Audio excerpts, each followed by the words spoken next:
Hi, this is 365821 and this is another 2022 BL Year in Review video, and this one is all of the surprising reads I had in 2022. Now, I mentioned before in the disappointing reads that it really does depend on what your view is of the book before you go into it. So if you are expecting something fabulous and it's not fabulous, then you could be disappointed even though it's a great book. And in the same way that if you have low expectations and go in, you can be pleasantly surprised. And I always prefer to have lower expectations because I'd like to be pleasantly surprised more than disappointed. So yeah. The surprising reads, though, I've kind of divided up, and many of them are parts of series. Either the first one in a series or I read the whole series. So yeah, there's a lot of series. There's a few that I've only read the first in the series or that they're standalones, and just a few manga at the end as well. So yeah, some surprising reads. Maybe you won't be surprised. Maybe you're like, duh, of course they're good. How did you not know? Get with the program. And I'm like, okay. I'm happy that I am here and I have discovered it. There's quite a few. So let's get through the series first of all. This first one is the Adam Binder series. Now, I read this through Audible. I actually read the first two, White Trash Warlock and Trailer Park Trickster, through Audible. And I need to read Deadbeat Druid. I probably will end up purchasing it through my Audible because the first two are just available. You can just listen to them, which is great. I did think maybe they would put this third one on, but they haven't yet. So it's definitely one that I'm going to be reading in 2023, whether I have to purchase or if it becomes available on the Plus catalogue or not. But yeah, White Trash Warlock is all about following Adam Binder. It's an urban fantasy, and I didn't think I was going to enjoy it, and I don't know why I didn't think it. Maybe the fact that it's called White Trash Warlock, maybe the cover artwork, I don't know what it was, but it didn't really have any masses of appeal, but I kept seeing it being sort of recommended to me as, oh, you listen to this, why don't you give this one a go? It's free. And I was like, yeah, I will. And eventually I did. And I had a great time. I really enjoyed it. And I loved that sort of urban fantasy setting and the high stakes aspect of it. And the fact that you were just following someone who's just trying to get by in life. The second book I really enjoyed as well. It just followed the story along, and yeah, I definitely want to. I don't know how to explain why my expectations were lower, but they were, for some unknown reason. But if you're thinking about it, definitely give it a go. It's a good one. Yeah, David R. Slayton, well done. Good job. The next one, I know most of you are going to be like, well, duh. This is the Simon Snow series, so obviously Carry On is the first book, then Wayward Son, and Anyway the Wind Blows.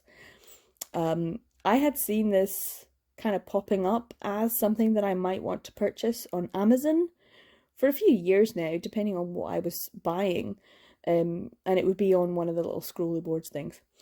And I kept seeing it and being like, oh, yeah. And I knew of Rainbow Rowell, but I had never read anything from Rainbow Rowell. And for me, it was like the whole, oh, this is really young YA, and it might have male romance in it, but it didn't necessarily specify that it definitely did. This does. This is 100%. And the thing was, I went into the first book not knowing anything about the whole story. I didn't know a single thing. And I'm so glad that I went in completely blind, not knowing anything. I didn't know that it was like a kind of rip-off satire almost of the Harry Potter books and or more specifically, the trope of the chosen one in a magical school. But it does, and I kind of like the satirical aspect, this sort of sense of coming in, which really confused me, in the final year of them being at the school. and what it would have been like to read the final book in a big long magical, school book series, and to be having all of these things referenced and yet have no idea what they're talking about. And so I was getting really confused. I thinking, especially in the first like quarter of the book, I was like, I don't understand, because it's divided into parts. So the whole of the first part, I was like, I don't get this. Have I missed something? Are there other books? That's the point. That is the point. So yeah. But there is a moment when it completely changed, and I was like, okay, I'm fully on board and I will be reading this to the end. And that was when Baz kind of came on the scene, and it was like the first chapter into part two. It was like, oh, okay, I'm on board 100%. Here's the male romance for me. Gotcha. This is who I'm shipping. Cool, brilliant. Because up to that point I was like, I don't think I like any of these characters. What's going on? They're so moany. And I'm confused. And I still have not got a physical copy of the first book. I've got beautiful copies of Wayward Son and Any Way the Wind Blows, with the lovely like floral design under the dust jacket, and I'm desperate for the first one, Carry On, with that lovely floral. So that's something I'm gonna have to invest in. Unfortunately, when I first read it, I saw someone was selling one for about £15 or £16 on eBay, and I didn't pick it up, and I'm kicking myself now because it's like 30 or 40 quid. And I don't need one that's like signed, and I don't need the sprayed edges. I just need a plain one, but with the floral under the dust jacket so that it matches the other two. But I might end up buying an older copy, because when I got this from the library originally, I got one that had just a big chunky old hardback from the original print run, because obviously Wayward Son and Any Way the Wind Blows are sequels that weren't necessarily expected, because there's like a 4-year gap. And I gotta say, I absolutely loved Carry On. Carry On was enough of a breath of fresh air at that point in time when I was reading it. And I'm giving it 4 stars, but actually I should probably go back and give it 5, because I loved it. I mean, I loved it. It's maybe in my top books of the year. I'm still deciding what I'm going to put my best books, but I do think maybe Carry On is one for that, because I just enjoyed it so much. I just had such a great time reading it, and it came out of nowhere because I had no idea, because I'd done absolutely zero research. So I'm really happy. If you haven't read Carry On yet, I'd give it a go. It's fun. It's fun. And you don't need to read Wayward Son and Any Way the Wind Blows. You could just read Carry On its own. But yeah, I definitely need to get myself a physical copy, because it was definitely one of the top books of 2022 for me. On to another series, and that is the London Calling series. And I did not want to read and like Boyfriend Material by Alexis Hall. It was just one of those, oh, is this going to be like Red, White and Royal Blue, when everyone's like, oh, this is so great, this is so great, and then I read it and like, well, it's only okay. I still maintain that there's bits about Boyfriend Material that I don't particularly like. I don't think the ending is particularly great, if I'm honest. I don't think it's a great ending. But I did enjoy a lot of aspects of it, but maybe that's because I like Bridget Jones's Diary, which is also a rip-off of Pride and Prejudice by Jane Austen, and that's basically what this is. This is Pride and Prejudice, but make it modern and make it gay. That's what Boyfriend Material is. And I'm okay with that, because I enjoy it. Like, it's a classic. It's a classic kind of story. And Oliver, he's a great Mr. Darcy character. Come on. But yeah, they're fun. It's good. I enjoyed it. I like that there's certain additions. It made me want to read more, even though I desperately did not want to enjoy it. I don't know why, but I really was like, no, I'm not going to be like all the other cool kids. I'm too cool for school. I don't want to. And then Husband Material came out, and it is just 100% 4 Weddings and a Funeral. So that's what these two are. They're basically Richard Curtis movies. like Notting Hill, Four Weddings and a Funeral, you know, even The Vicar of Dibley, it's that kind of thing. But it does mean that when other books come out in the series, I will want to read them. There is supposed to be this other one, but actually there's another one which is all about losing your memory or something. It's 10 things. I can't remember. It's coming out in October. So another Alexis Hall comes out in October. And that's what I will probably be reading in October. That's fine. That's not to say that every Alexis Hall was great. Alexis Hall may come up in another list. So keep watching. But yeah, I didn't want to, but I did enjoy it. That was a surprise. On to another one. And now this is part of a series, but I did think I should show this one just on its own because the second book was not so much of a surprise. But this one, Lily Mayne, and I was warned. I was warned that it would be a terrible book hangover to read book one of Folk when book two hadn't come out yet, so you didn't know what was going to happen. Immortal Skin. Like, I gave it 4 stars, man. I loved this, but I loved it and I hated it at the same time because it is a guy who's unfortunately in a little, he starts life in a cottage by the forest, kind of feeling grief and loss, and then he gets kidnapped by the Fae and taken to the Unseelie Lands, where he gets left in a cottage by the forest. I know. And that is 85 to 90% of the story. That's it. That's all that happens. And you know what? I am jealous of him.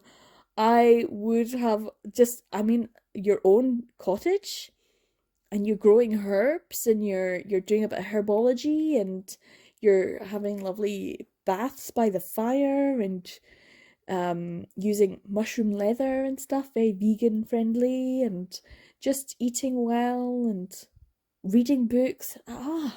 In a cottage with chickens and a big dog kind of comes around and you just pet the dog and there's a cat that comes in. Love it.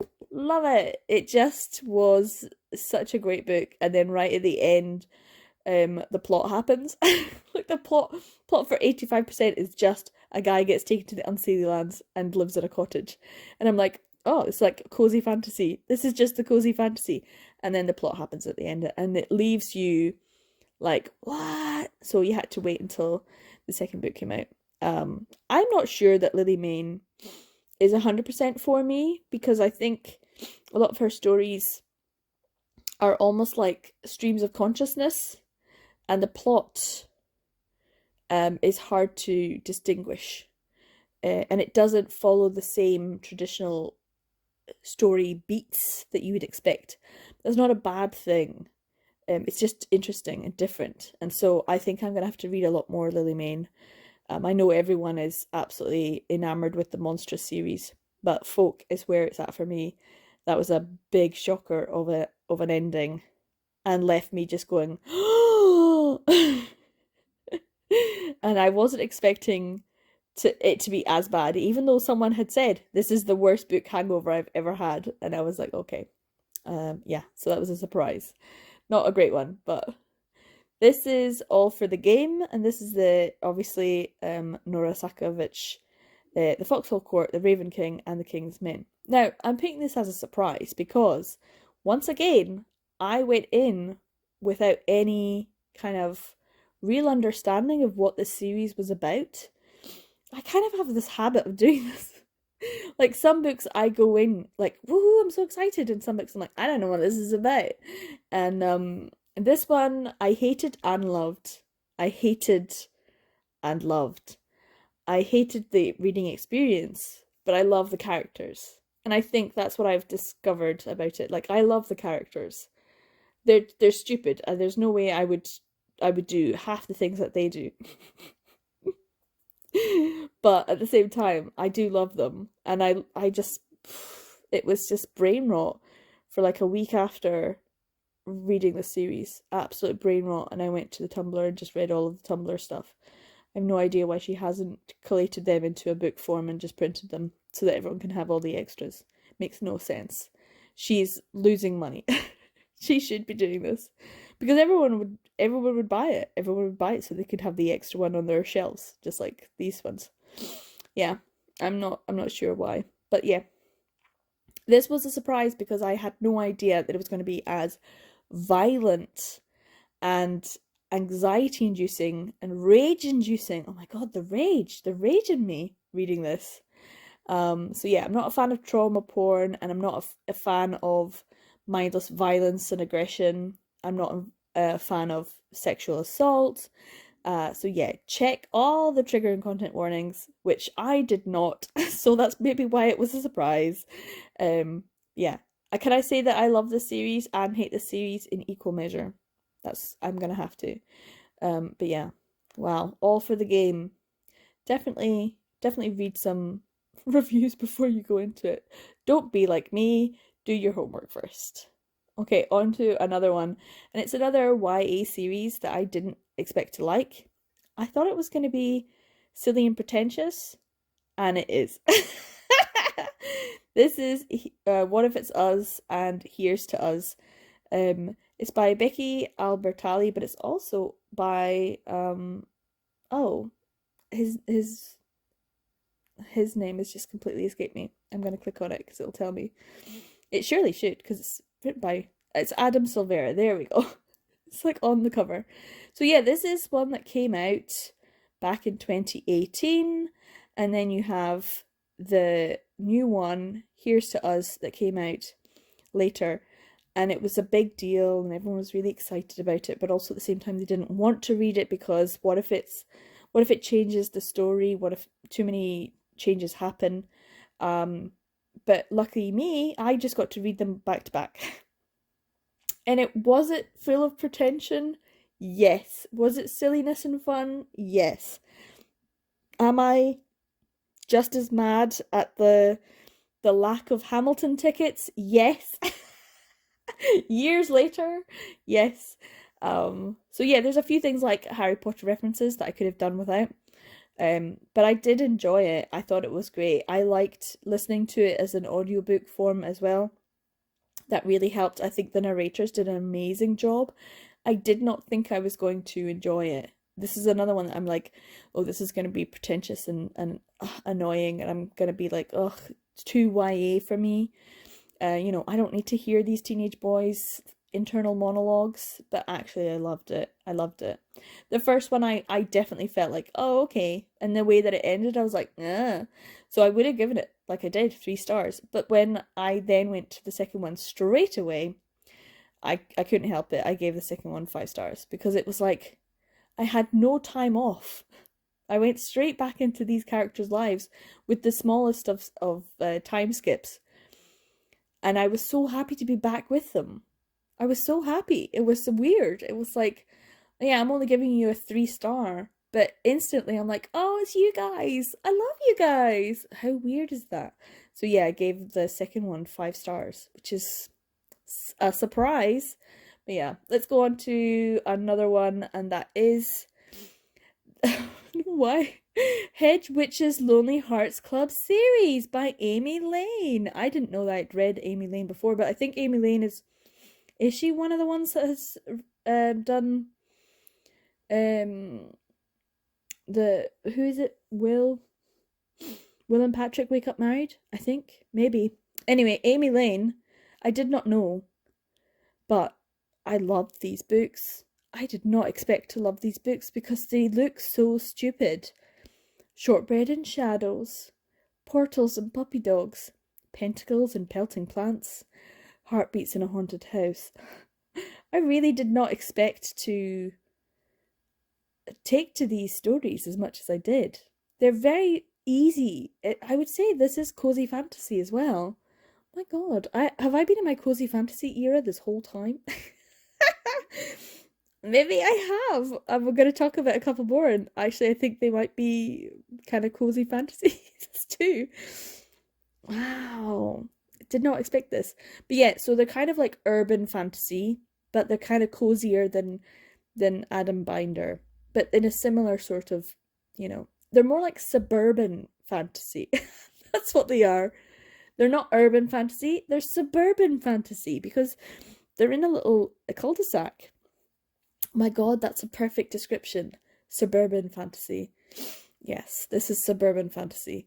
And it just follows the lives of the different people who live in this cul-de-sac who are part of a coven, and some things that go awry, not through no real fault of their own, except the fact that they have been lying to themselves, and they need to be honest with the magic, and they need to be honest with themselves. When it came to a magic sort of spell that they worked together and they didn't actually be honest, and they should have been, and the magic kind of rebounded against them, and so some things kind of went awry.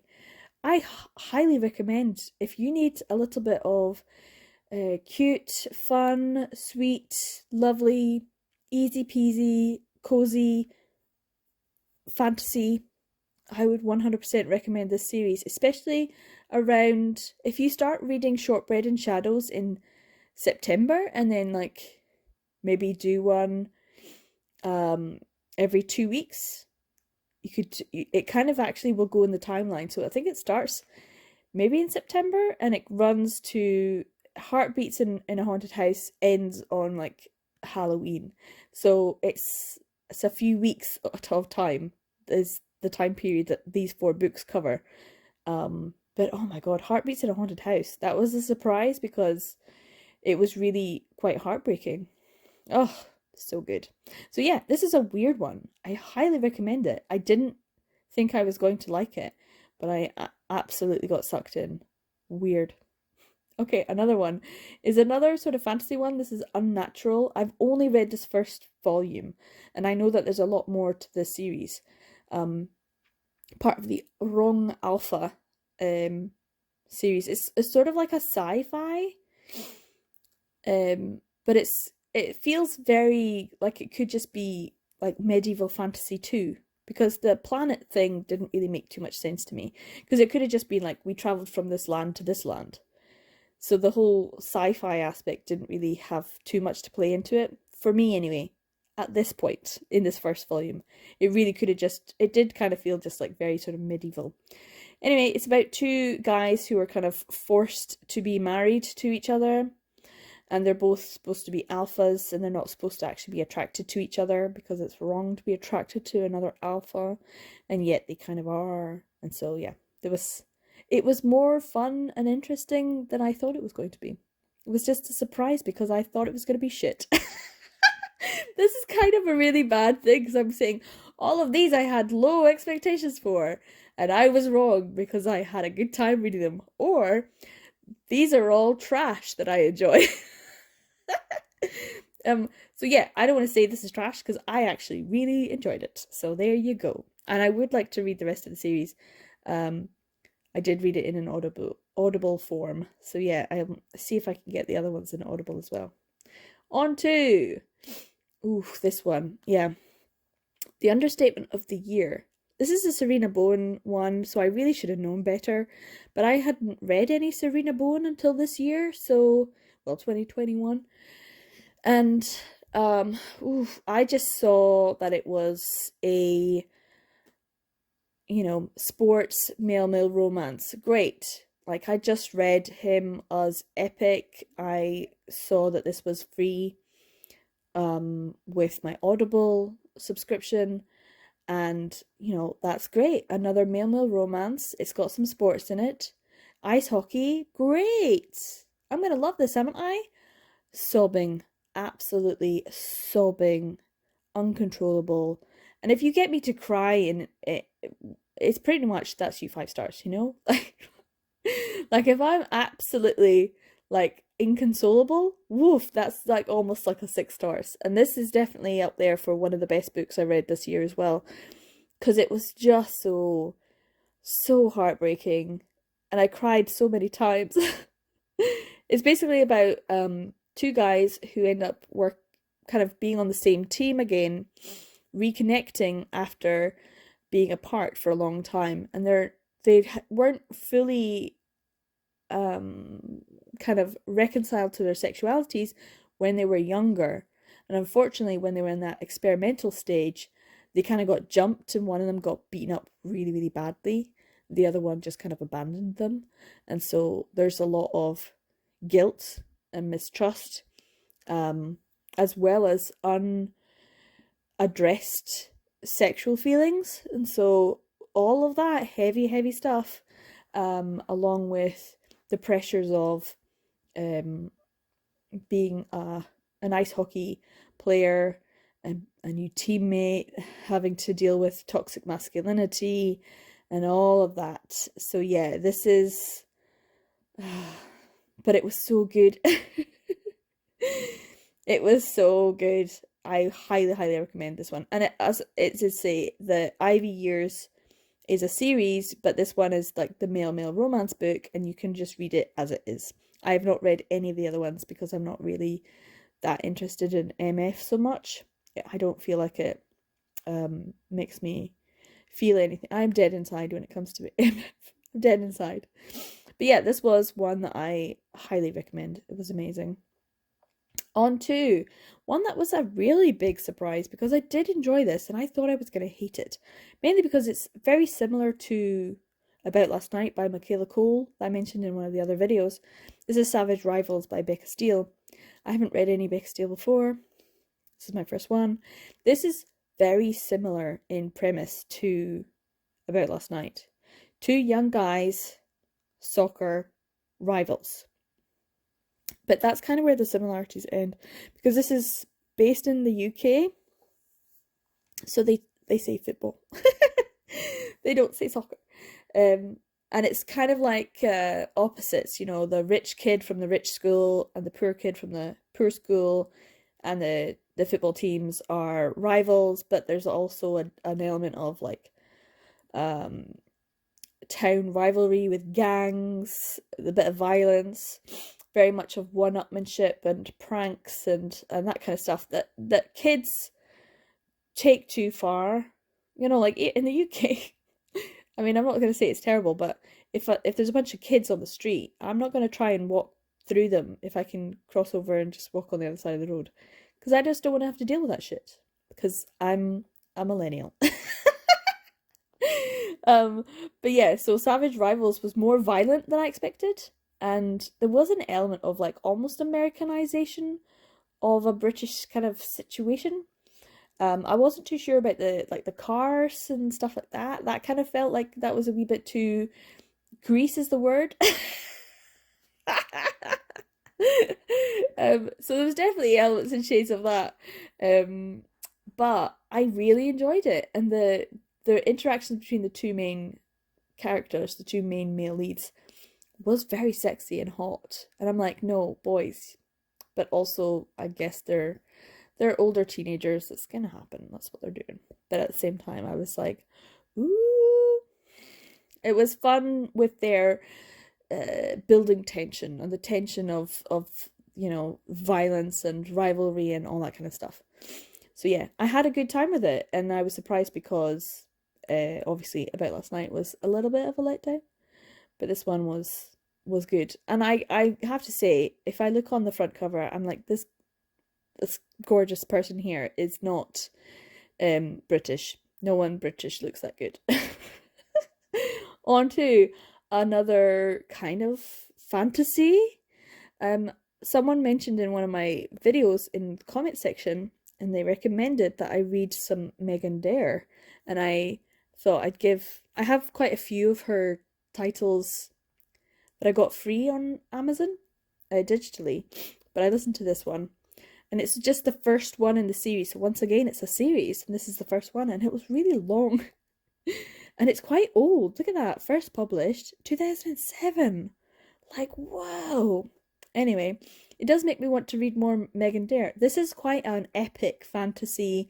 Got lots of military, sort of warring countries, and different magical states, as well as other things going on, which definitely it made it a lot more interesting. So there was like the whole underlying story as well as the following the different characters.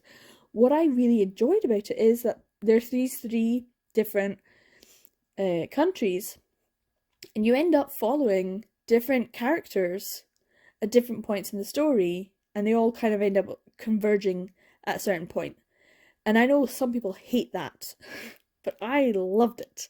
And I was like reading one person's perspective and kind of going, I have no idea what's going on here, but I'm kind of getting into it. And then suddenly you jump to someone else and you're like, oh, okay, and I need to get what's going on here. And then I loved it. I loved it. It was all intrigue and political shenanigans and backstabbing and magic. And yeah, I really enjoyed it. I enjoyed the whole thing. And I do want to read more of this series. I think I will have to just get them, read them digitally maybe. But yeah, this was a surprise because I mean, look at that front cover.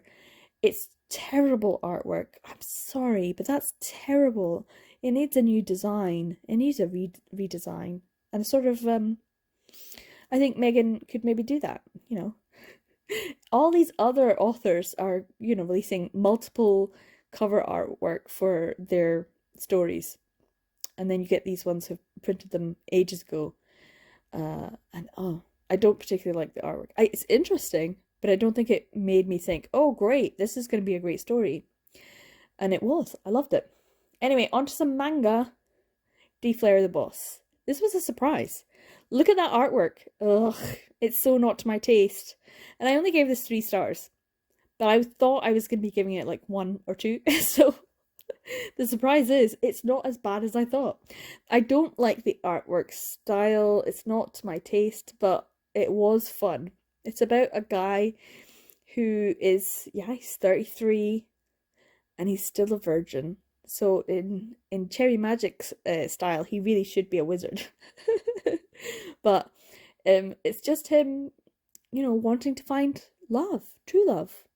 And not with his, you know, slightly promiscuous sounding friend. So yeah. And business partner. He needs to own up to it. The business partner was very much like pretending to be more promiscuous and flirty when he really should have just been honest about it. He wasn't eventually in the end. But that's what was great about it. It was more touching and more sweet than I thought it was going to be. It was more emotional than I thought it was going to be. So yeah, that's why it gets its 3 stars. On to another one, which is Thigh High Reiwa Hanamaru Academy, Volume 1 and Volume 2 I did read. I did not know what to expect with this. I wasn't sure if it was boys' love. I wasn't sure if it was... I didn't know what to expect, honestly. But it really does highlight that we have gendered issues within so much of our lives. And seeing all of these boys acting in a gendered way, and I'm using like air quotes, wearing gendered clothes, air quotes, and having gendered thoughts and feelings, air quotes, and being presented all in a feminine way, air quotes. And it's just like, this is the norm. But also it just makes you stop and think, and it's like, okay, this is interesting and different. And also I do feel like there's so much of our lives that are gendered that doesn't necessarily need to be. Well, it was really good. It was quite fun, as well as being funny, as well as just making you really love a lot of the characters. Boys in skirts is hot. I say that as a Scottish person, and we have men in kilts, so I know what I'm talking about. And they're, you know, they're basically like little mini kilts that they're wearing, so I get it, guys. I get it. On to another one, which is an older title, Take Me to Heaven by Yamato Naze. And wow, was this a surprise. I've already gone on about this in a video because we read it as a buddy read. We took 3 different older titles and we read them all.